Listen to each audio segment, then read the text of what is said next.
Dako kayong challenge ang ekonomiya dinhi sa dakbayan sa Osamis. Kini mo'y pamahayag ni Persing Tangkito, board member sa Osamis City Chamber of Commerce and Industry Foundation Incorporated ug usa sa mga dagkong negosyante ning dakbayan. Sa kabahin sa mga negosyante, hinay gayod ang ilang negosyo tungod sa mga kompetensya sukwahay sa unang panahon nga kusog ang negosyo dinhi sa dakbayan sa Osamis. Sa gipigayon nga press conference dili palang dugay kauban ang DTI Misamis Occidental agi upag sa ulog usab sa Consumers Welfare Month 2025 ning bulan sa Oktubre.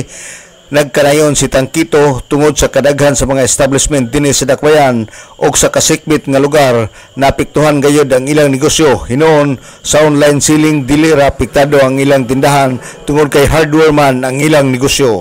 So sa kabahin sa ekonomiya dinhi, nasa food, nasa industry, nagay mga challenges na po'y uban nga dili kanila ma-feel na uban dako kay feel.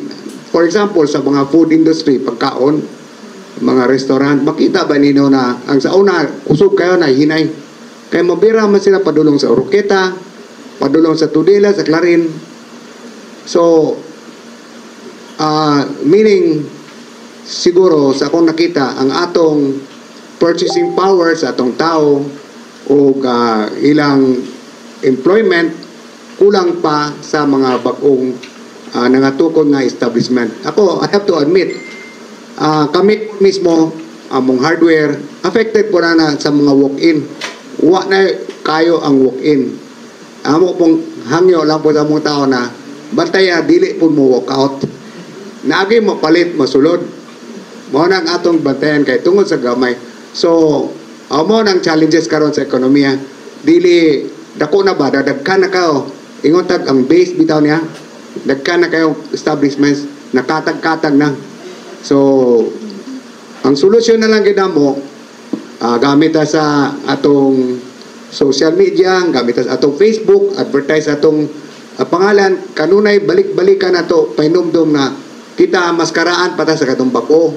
So para mabalik sila ilang attention or ilang support sa atong negosyo mo balik sa ato. So nana sa atong matag usa ka establishment dinhi sa Osamis and everywhere.